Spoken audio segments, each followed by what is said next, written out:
بسم اللہ الرحمن الرحیم۔ السلام علیکم۔ پاکستان نے تو مجھے حیران کر دیا۔ انگلش کمنٹیٹر نے پاکستان اور پاکستانیوں کی کل کر تعریف کر دی۔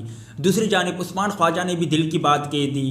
انگلش کمنٹیٹر نے پاکستان کے سفر کا اپنا تجربہ شیئر کیا ہے۔ انہوں نے کہا کہ وہ ملک میں بہت اچھا وقت گزار رہے ہیں۔ انہوں نے یہ بھی کہا کہ ان کے ذہن میں پاکستان کا منفی امیج تھا، لیکن ملک کا دورہ کرنے کے بعد وہ غلط ثابت ہو رہے ہیں۔ میں خوش قسمت ہوں کہ یہ پاکستان سے لکھ رہا ہوں، جہاں میں آسٹریلیا کے خلاف ان کے ٹیسٹ سیریز پر تبصرہ کر رہا ہوں۔ انہوں نے کہا کہ میرے خیال میں جو میں نے سوچا وہ مغرب میں بہت سے دوسرے لوگوں کے تصورات سے ملتا جلتا تھا۔ میں کرکٹ گراؤنڈ، ہوٹل اور کچھ ٹریفک سے کچھ آگے کی تصویر بنا رہا تھا، لیکن پاکستان نے مجھے پوری طرح حیران کر دیا۔ بلا شبہ میں پورا ملک دیکھنے کا دعویٰ نہیں کر سکتا، لیکن ہم 3 شہروں راولپنڈی، کراچی اور لاہور گئے ہیں اور وہ سب مختلف طریقوں سے شاندار رہے ہیں۔ اور اب میں کھل کر کہہ سکتا ہوں کہ پاکستان ایک پرامن ملک ہے اور پاکستانی لوگ بے پناہ محبت کرنے والے ہیں۔ دوسری جانب عثمان خواجہ نے بھی تعریف کر دی۔ عثمان خواجہ نے کہا کہ ٹیسٹ سیریز بہت اچھی رہی اور پاکستان میں بہت اچھا وقت گزرا ہے۔ پاکستان میں تمام آسٹریلین کھلاڑی بہت خوشی محسوس کر رہے ہیں اور پاکستانی لوگوں، پاکستانی سپورٹر کراؤڈ نے بہت سپورٹ کیا۔